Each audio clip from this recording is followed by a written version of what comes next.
I had a realization recently that most of the confusion that I have in my life comes from one simple fact. And this simple fact is that I am literally not a person, and neither are you, neither is anybody. In the expression of yourself, in the total expression of yourself, from the perspective of me, from my own perspective, you or any other person is a human being, is a person. But me, myself, and my experience of I am, is not a person. And the fact that we think that we are a person from the perspective of I is what causes us most of the confusion, pain, and suffering that we experience in our life. And I've heard of this idea, this philosophy, even, but I never was able to fully actualize it and bring it into my lived experience. And recently, I've seen how it is very applicable to my working life and to any of my business undertakings, pretty much all aspects of life. This one central idea, this one central premise that I'm not actually a person. What it comes down to is that your personhood, your person nature, if you will, is what actually causes you a tremendous amount of pain and suffering. If you read any type of spiritual book, the person that you think that you are in your ideas is what causes you pain and suffering. And this is often referred to as the ego. It is the ego that is this projected sense of self, and it's usually tied to some form of attachment, even if it's just the attachment of this sense of self. But this attachment also can latch on to other things that we sort of associate with our sense of self. So these other attachments could be like your personal likes and dislikes or characteristics of your person. These things can be attachments that aren't directly the person that you take yourself to be, but they are related to the person that you take yourself to be. So this idea of a person that you are is an abstraction. It is a set of thoughts. It is a projection of your mind. We don't even realize how this projected sense of self is actually living out our entire lives. And it prevents us, the I am, from living fully. And this is the realization that I had recently, that I'm literally not a person, not as a philosophy, not as some high idea that I can have when I'm sitting down to meditate, but quite literally, I am not a person. And what are the practical implications of this? Well, it means a lot of things. And for me, specifically in my working life and even in business, it has something to do with where I derive my sense of worth and how I perceive the words and actions of others. In the past, up until this point in my life, I would take things very personally. I realized this, that everything that I was doing in my life was so personal. Everything became so personalized, and anything that was said to me or about my ideas or about my work, I took it so personally.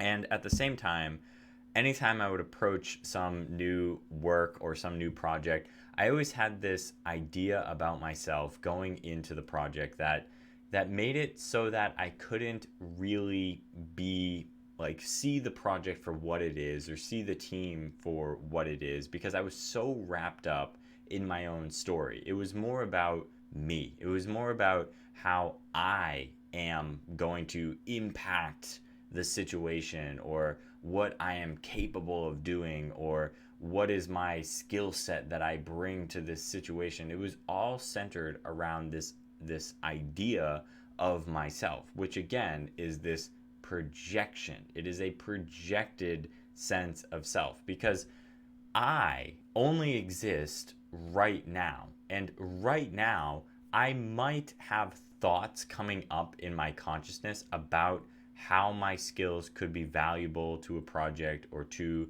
a team situation. But there's a very big difference from being here and now and witnessing thoughts arising, but allowing them to subside and staying here now as your presence, as your I, as your fundamental self, versus living out your projected sense of self and the reality that that sense of self is wrapped up in. Those are two very different things.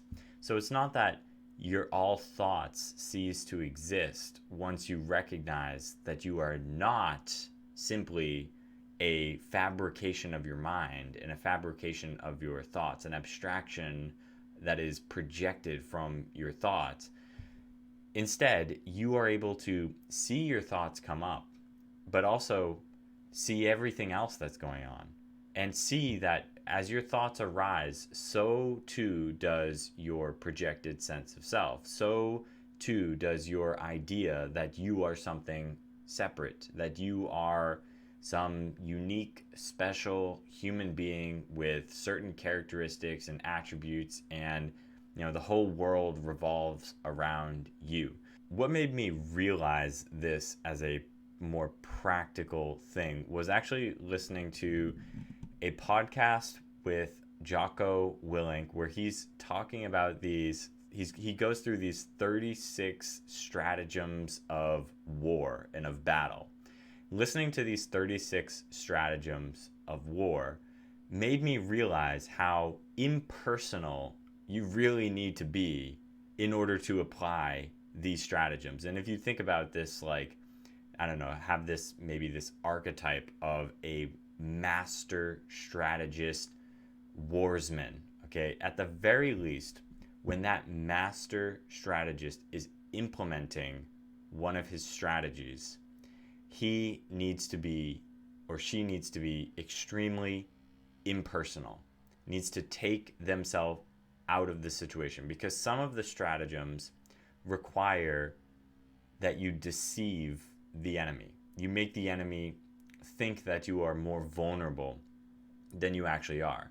When I was listening to this, I just realized that, in modern society, especially for me, I don't really need to think about battle strategies, but these strategies have a lot of parallels to other areas of life, like business and work, even, and just relationships in general. They're strategies that you can take elements of them and apply them to other areas of life. But I realized that I don't think I could apply some of these strategies because my ego would totally get in the way. I don't think I could allow myself to be vulnerable, to see that as a strategy, being vulnerable as a strategy. Because if you're vulnerable, the enemy or whoever it is, sort of takes you for granted, thinks that you're weak, thinks that you're not smart. And for me, I would have wanted to defend that. I would have wanted to prove them wrong, say, no, you're misperceiving me. I'm actually smart. I'm capable of more. But there's actually there's something there. If people around you are going to think that you're not smart, there actually might be an opportunity there. And in order to see if that is an opportunity, you need to be extracted out of your story, out of your personal story.